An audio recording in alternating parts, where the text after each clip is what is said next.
Standing side by side, Hernandez Govan and Jermarcus Johnson stood before Judge Jennifer Mitchell in court Thursday morning. Both are out on bond. Following the tragic killing of young Dolph, tensions have erupted in Memphis. Even Yo Gotti can't rest easy in the city now, and who could blame him? When friends are falling like flies around you, anyone would struggle to sleep. One man who has been a constant threat to Yo Gotti's peace of mind is Key Glock. Here's why Yo Gotti is genuinely afraid of him. Key Glock was signed to Paper Route Empire and considered Young Dolph's protege. After Young Dolph's tragic death, revelations surfaced, indicating that Key Glock had connections with some individuals associated with the events leading to the death of his mentor. However, Key Glock returned to Instagram with a message.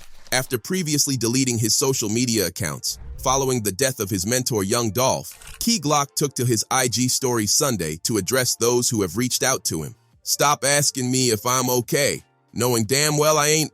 The post also included a broken heart emoji. Key Glock, whose birth name is Markevius LaShun Cathy, is connected to Dolph through familial ties by marriage. In 2017, Dolph, recognizing Key Glock's talent, officially welcomed him into the fold by signing him to the Paper Route Empire label. Together, they collaborated on the album Dumb and Dumber in 2019 and followed up with the sequel Dumb and Dumber 2, released this year.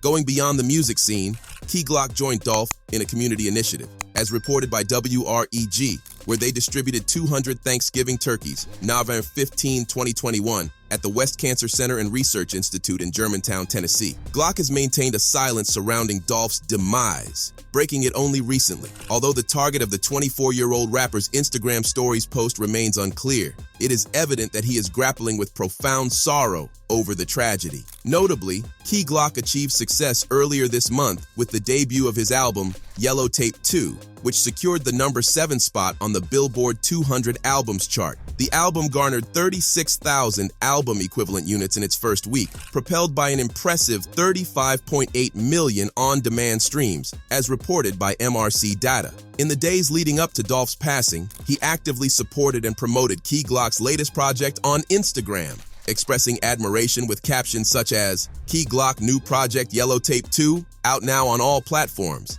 Expletive hard." For those familiar with Dolph's journey, it's evident that he's always been focused on securing his financial success. Despite this, in the previous year, Dolph, as depicted in the image above, allegedly declined a substantial $22 million deal to maintain his independence. Instead, he opted to join forces with Empire, a label and distribution company established by Bay Area entrepreneur Ghazi. Empire boasts a roster featuring prominent artists such as Snoop Dogg, Iggy Azalea, Fat Joe, Remy Ma, and, until recently, Tyga. The Get Paid rapper made a strategic decision, prioritizing ownership of his masters and a more favorable percentage over the allure of a massive deal. Signing Key Glock to his own Paper Route Empire label, the Memphis native's collaborative project boasts 22 tracks of grit bars, punchlines, and hard-hitting production. On their first joint single, Major, Dolph reminds listeners of his humble beginnings as he spits, "Millions on the table, that's major.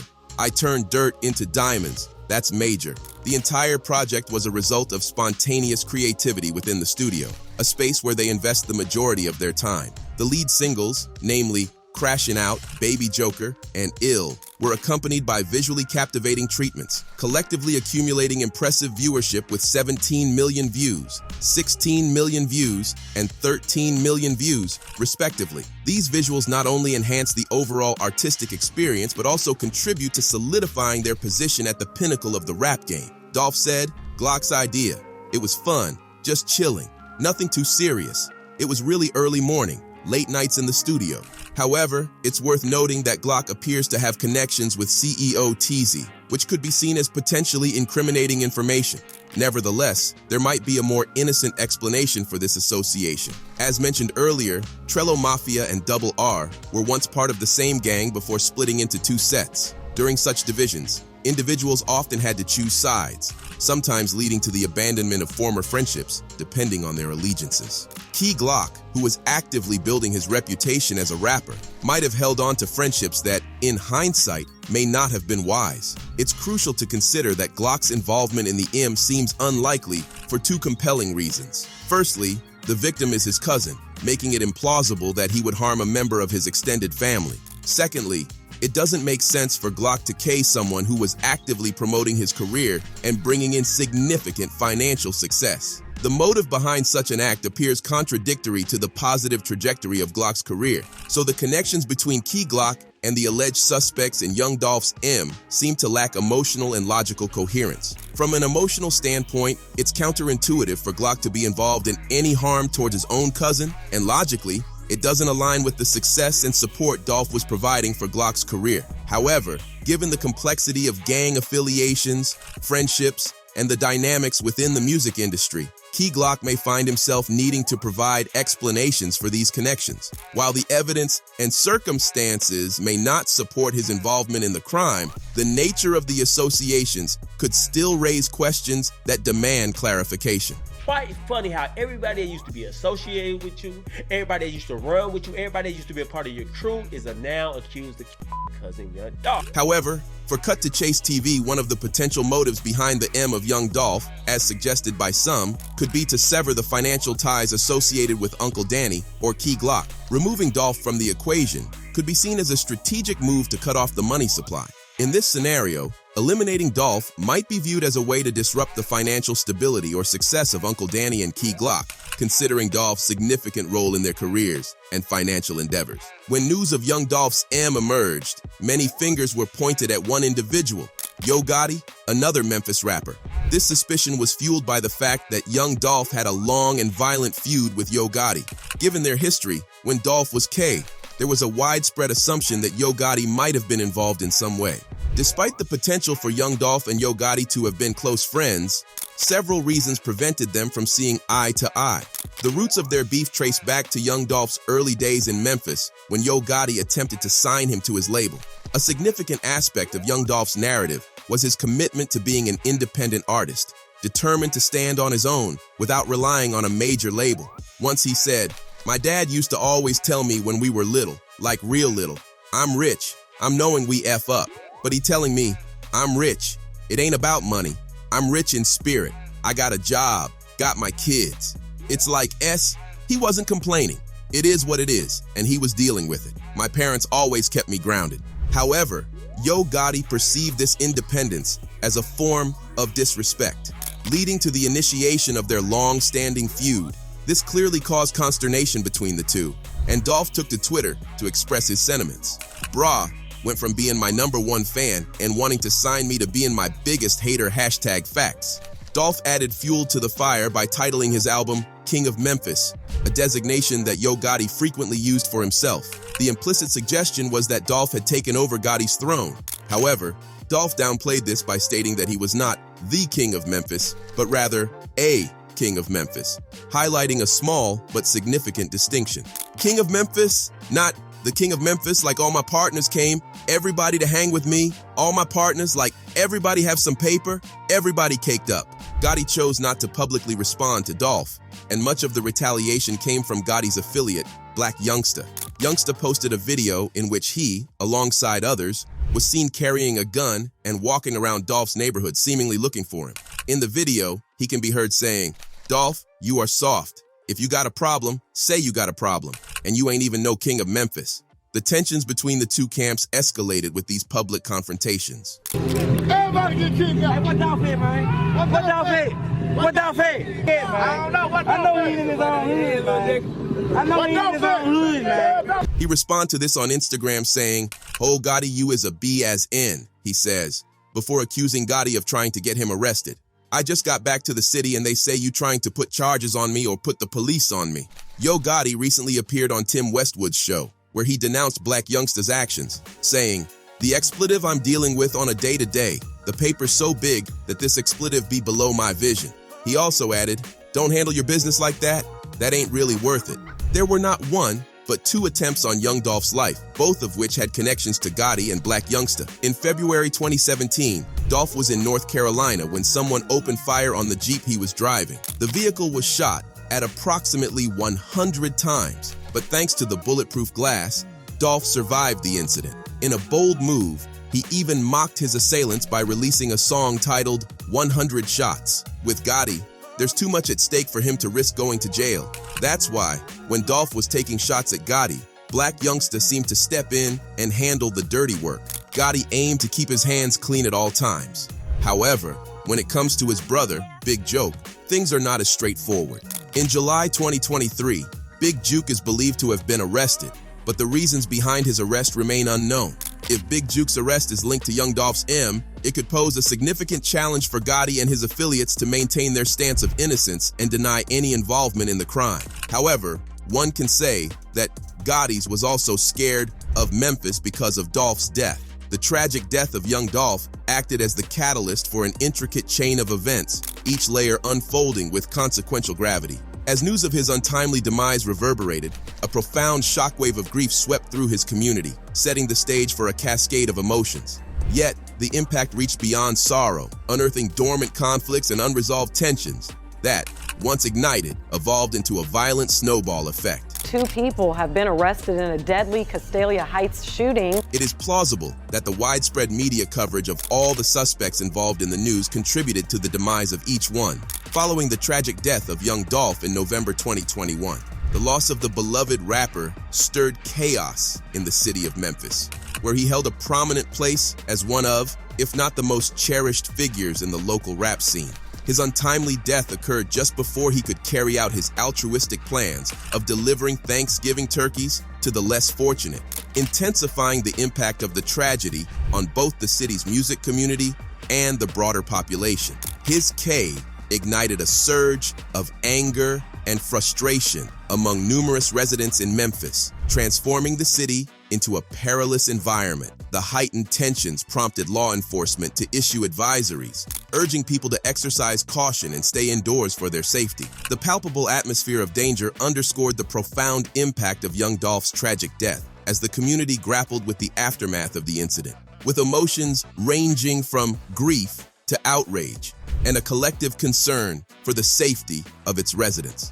We strongly encourage everyone to stay home if you do not have to be out. The aftermath of young Dolph's death transcended mere chaos, evolving into what some described as a veritable war.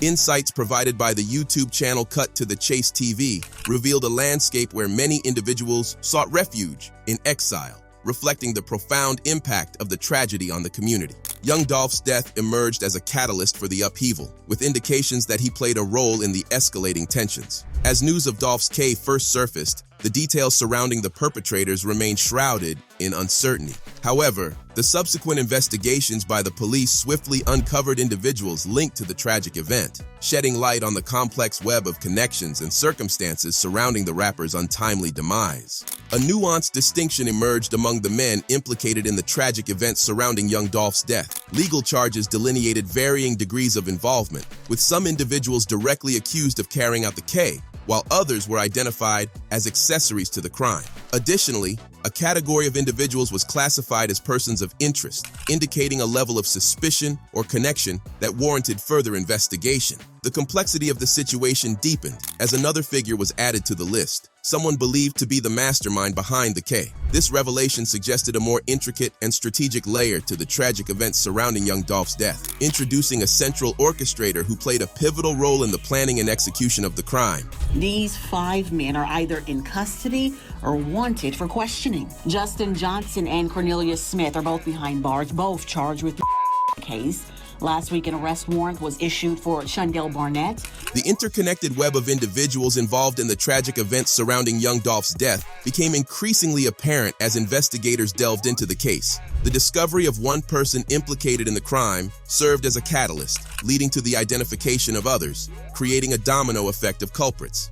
The police didn't start getting leads, they didn't start developing suspects, they didn't start developing motives until they started locking people up. The moment Cornelius Smith got locked up, that's when everything went downhill. The names of those involved were widely publicized in the media, with Govan's name specifically mentioned as the alleged mastermind according to initial news reports.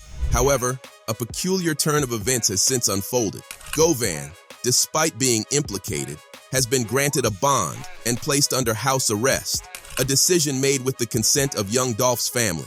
In contrast, Justin Johnson and Cornelius Smith find themselves confined to jail, highlighting a disparity in legal outcomes for the individuals connected to the tragic incident. The perplexing decision to grant someone accused of first-degree M, like Govan, the freedom to stay outside of prison has raised questions and fueled speculation within the community. This unconventional move has led some to reconsider the initial narrative, casting doubt on Govan's essential role in young Dolph's death, as originally asserted.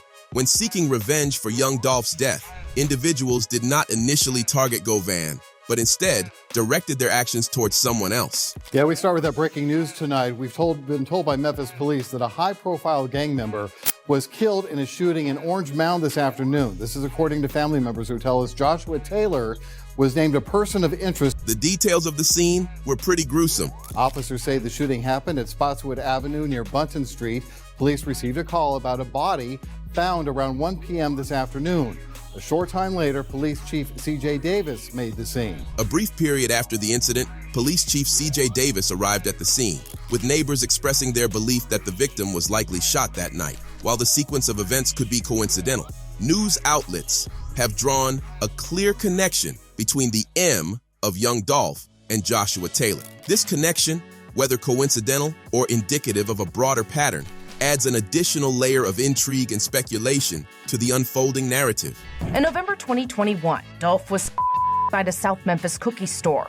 3 months later, MPD called Taylor and another man persons of interest. Taylor was reportedly questioned but never charged. The unfolding events left locals with a lingering sense that this wasn't the end, and an air of anticipation hung over the community, suggesting that more was yet to come. Taylor's death has left the community on edge, as many fear the violence isn't over, that retaliation will only continue. YouTube commentators foresaw the potential for conflict, predicting a war fueled by the fact that all individuals linked to young Dolph's death were coincidentally members of a Memphis gang known as True La Mafia. This observation hints at a deeper layer of complexity and organization behind the tragic events, suggesting that young Dolph's K did not result from individual shooters, but rather from a sophisticated and coordinated organization. I told y'all just on the live stream to start dying and going to jail real soon. Ain't nobody want to believe me, bro. All this is tied to Dolph. All this, bro. All this is trickle-down effect. A pivotal piece of information emerged as it was revealed that Justin Taylor was not just a member, but, in fact, the leader of the True La Mafia gang. With a substantial target placed on young Dolph, the repercussions reached a critical point, culminating in a strike against the leader of the True La Mafia gang, Justin Taylor. Initially, there was speculation and questioning as to why TZ was targeted rather than the actual individuals who physically carried out the shooting. The simple argument posited that the shooters were perceived as individuals following orders, and therefore, the focus shifted to a higher-ranking figure within the organization, the leader, TZ. Another suspicious death unfolded in the case, this time involving a rapper named Big Nusky, who is believed to have been associated with Justin Johnson. Further exploration will reveal additional details about their connections and the intriguing web of relationships surrounding this rapper. A straightforward explanation for why TZ and Big Nusky were targeted could be their continued presence on the streets compared to the shooters who were incarcerated. The two individuals directly involved in young Dolph's shooting are behind prison walls, making them less accessible for retaliation. Notably, Justin Johnson experienced an assault while in incarceration. Additionally, the suspects linked to young Dolph's M were identified by special uniforms, signifying the need for extra protection from potential harm by other inmates. You see the red shirt Govan is wearing? It is because he, along with others charged in this very high-profile case, are having to be kept away. While True La Mafia may not have had a fixed organizational structure, it is suggested that its leader, CEO TZ, would likely have had to approve or sanction significant actions, such as orchestrating a K. It's evident that CEO TZ was widely recognized as someone directly involved in young Dolph's death. The news of his own demise brought a sense of satisfaction to many, and some individuals even celebrated the event on social media, underscoring the complex emotions and reactions within the community regarding the tragic events surrounding the rapper. One person wrote, "This is justice being served." Another one added, "For all we know, he could have planned the whole thing from the beginning. I feel nothing for stuff like this. If you live that kind of life, bad things always happen." While it may seem that these individuals expressing satisfaction were merely fans of young Dolph, It's noteworthy that some artists associated with Paper Route Empire, the record label Young Dolph co-founded, also exhibited a celebratory mood. Chance the Rapper wrote, "God bless Dolph, real independent Memphis rapper born in Chicago, loved by millions of people. Always showed love every time I seen him. This is tragic. God bless his family, man." The overarching question emerges as to whether CEO Teezy's demise was an act of revenge or a form of karma.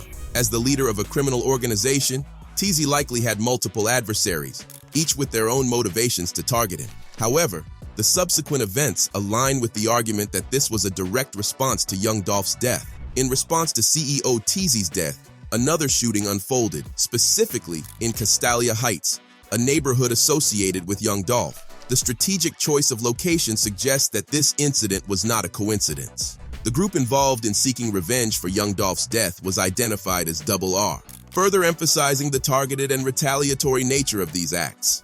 In Young Dolph's song Get Paid, he raps, "Double R parked in my M front yard." The gang Double R had strong ties with Young Dolph, and by extension, they were closely associated with Young Dolph's record label, Paper Route Empire, which primarily promoted artists from Memphis. According to King Act 47, the shooting in question occurred in Dolph's old neighborhood, situated within Double R territory. The severity of the shooting reached a tragic level, as an innocent man residing in the neighborhood became an unintended victim, losing his life in the process. Another suspicious incident unfolded with the tragic death of Cash Desta, an up-and-coming rapper in Houston. She was purportedly the daughter of Hernandez Govan. The circumstances surrounding her death remain unclear, and more evidence would be needed to establish any connection to the ongoing feuds between True La Mafia and Double R. That being said, Govan posted in response to his daughter's death with, "I think I cursed you destiny with my lifestyle. I apologize, baby." It appears that Double R and Trilla Mafia were once part of the same gang, suggesting a shared history and affiliation between the two groups. So when Memphis was filled with such fatal incidents, anyone could get fear of the city. If you enjoyed this video, click on the ones showing on your screen now to watch similar content.